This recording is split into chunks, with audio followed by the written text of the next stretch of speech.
Hello everyone, wishing you very warm welcome. कैसे हैं अभी आप सब लोग? आई होप आप सबका पीछे का जो पेपर था बीएससी नर्सिंग पास फर्स्ट ईयर, जिसमें आपने फंडामेंटल ऑफ नर्सिंग का पेपर दिया था, एज इट इज जैसा हमने पहले कहा था कि फंडामेंटल ऑफ नर्सिंग का जो पेपर है वो ऑलमोस्ट ऐसा सा कुछ रहने वाला है। एज ए गेस्ट पेपर लगभग वैसा सही रहा। 90% अबव जो हमने जो क्वेश्चंस बताए थे वही आपके क्वेश्चन पेपर में देखने को मिले। एग्री रहेंगे ना बात पे? इस बात के लिए अगर एग्री हो तो कमेंट बॉक्स में जरूर लिखना कि हाँ सर, ऑलमोस्ट वही क्वेश्चन पेपर था। ठीक है, स्टार्ट करते हैं आज के सेशन को। और इस सेशन में आज का जो क्वेश्चन पेपर हमने बताया है, most important question for psychology. आपने साइकोलॉजी का पेपर अभी देना है, 1 या 2 दिन बाद में आपका एग्जाम है। तो कुछ बेसिक इंपॉर्टेंट क्वेश्चंस रखे हैं मैंने आपके सामने, और हमेशा की तरह यही बात कहूंगा, इन क्वेश्चंस पे पूरी तरह डिपेंड नहीं रहना। ये सिर्फ मोस्ट इंपॉर्टेंट क्वेश्चन पेपर है और इनको पढ़ने के बाद में एक कॉन्फिडेंट लेवल जो है आपका हाई रहेगा डेफिनेटली, और मोस्ट प्रोबेबल कोशिश रहेगी कि आपके अच्छे स्कोर भी आप इससे गेन कर पाए। ठीक है, बिना कोई टाइम वेस्ट किए सेशन को स्टार्ट करते हैं। पूरा वीडियो एंड तक जरूर देखिएगा। नेक्स्ट हमारे पास जो क्वेश्चन है, पहला है define psychology method and importance in nursing. Psychology का जो मेथड है, डेफिनेशन क्या है उसकी, और उसका इंपॉर्टेंस क्या है नर्सिंग के अंदर, वो एक बड़ा क्वेश्चन बनता है 16 नंबर का आपके सामने। तो आप तैयार रखेंगे इसे, बहुत ही अच्छा क्वेश्चन माना जाता है ये।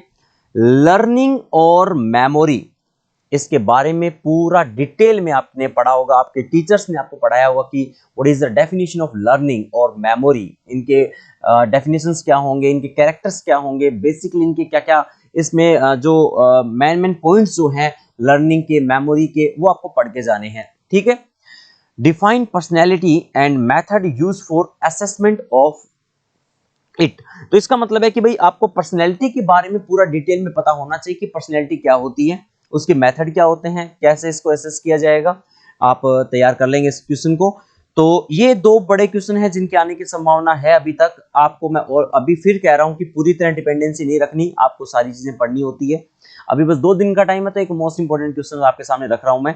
Define motivation and theories of motivation. ये क्वेश्चन बन सकता है। मोटिवेशन, लर्निंग, मेमोरी और पर्सनैलिटी खाली नहीं छोड़ के जाएंगे, पूरा अच्छे से डिटेल में पढ़ेंगे आप। नेक्स्ट वन, कुछ शॉर्ट नोट्स भी मैंने आपके सामने रखे हैं जो आपको एग्जाम में देखने को मिल सकते हैं। डिफेंस मैकेनिज्म क्या होता है, मास्लो हायरार्की ऑफ नीड्स क्या होते हैं, ये भी एक अच्छे क्वेश्चंस में है। इंटेलिजेंस क्या होता है, कई बार पूछ लिया जाता है आईक्यू के बारे में। इसके अलावा कन्फ्लिक्ट और फ्रस्ट्रेशन, इनके बारे में शॉर्ट नोट्स पूछा जा सकता है कि कन्फ्लिक्ट क्या होते हैं, फ्रस्ट्रेशन क्या होता है। मेंटल हेल्थ एक्ट, पहले भी क्वेश्चन पूछा गया है, अब भी पूछा जा सकता है। एक है परसेप्शन, परसेप्शन क्या होता है, आपके टीचर्स ने आपको बताया होगा। ये कुछ शॉर्ट नोट्स है मैंने आपके सामने रखे हैं जो ज्यादा इंपॉर्टेंट है, वो आप बेसिकली डिटेल में पढ़ लेंगे, है ना? एग्री? नेक्स्ट वन, ये कुछ शॉर्ट नोट्स हो गए, कुछ मैंने बड़े आपको बता दिए साइकोलॉजी के बारे में। आप नेक्स्ट स्लाइड की तरफ भी जाएंगे तो एक न्यूरो साइंस पे क्वेश्चन बन सकता है, जो बेसिक क्वेश्चन माना जाता है। एनाटॉमी और साइको में कॉमन सा क्वेश्चन है, न्यूरॉन और उसकी स्ट्रक्चर, क्योंकि साइको पूरी की पूरी न्यूरॉन से तो जुड़ी है, स्ट्रक्चरल और फंक्शनल यूनिट। उसमें उसकी स्ट्रक्चर क्या कहती है, डेंड्राइट है, सेल बॉडी, साइटोन, सोमा, है ना, एक्सोन के बारे में आपसे पूछा जा सकता है।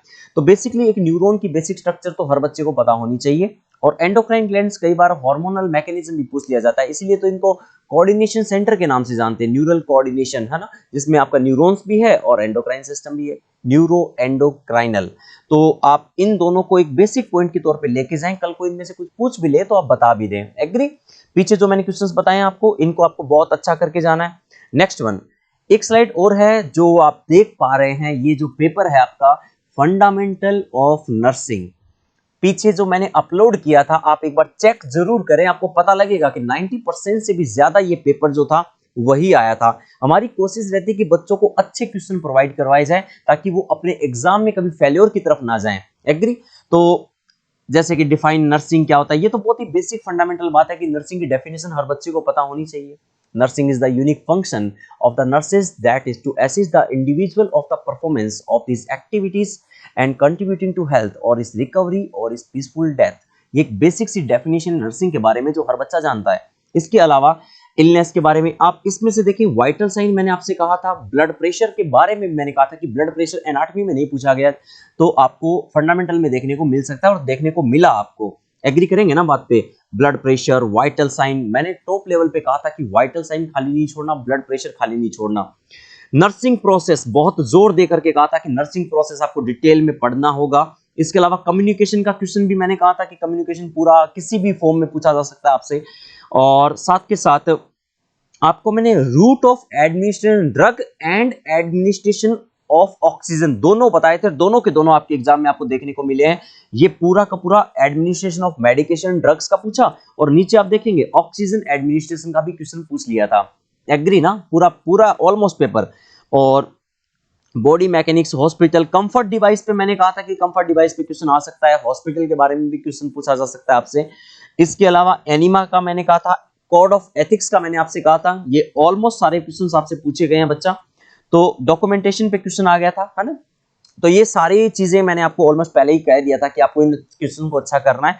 पूरा का पूरा फंडामेंटल ऑफ नर्सिंग 90% अबव मैं मान के अगर चलूं तो था आपके सामने। जिस बच्चे ने वो क्वेश्चन पढ़ लिए थे उनका अच्छा स्कोर होना लाजमी है। कमेंट सेक्शन में जरूर बताएंगे कि फंडामेंटल ऑफ नर्सिंग का पेपर एज इट इज था या नहीं था। एग्री? साइकोलॉजी का मैं उम्मीद करता हूं कि अच्छा पेपर हो, इन क्वेश्चंस में ही आपके सामने आ जाए। बट यही कहूंगा, डिपेंडेंसी नहीं रखनी। कोई बच्चा ये नहीं कहेगा कि सर ये तो आए ही नहीं, आपने जो दिए थे। मेरा एक जिम्मेदारी, जो एक रेस्पॉन्सिबिलिटी बनती है वो ये कि बच्चों तक लास्ट मोमेंट पे अच्छे क्वेश्चंस प्रोवाइड करवा जाए, ताकि एक अच्छा सा स्कोर आपका रह जाए, किसी बच्चे के बैक ना लगे, कोई फेल्योर की तरफ ना जाए। यही इस चैनल की खास बात है, और ये चैनल आप लोगों से बना है। सब कुछ अच्छा लगा, बेस्ट लगा, शेयर करना नहीं भूलेंगे, सब्सक्राइब करना नहीं भूलेंगे। मिलते हैं एक जल्द एक बढ़िया से और बेस्ट सेशन के साथ। Take care, all the best आने वाले एग्जाम्स के लिए।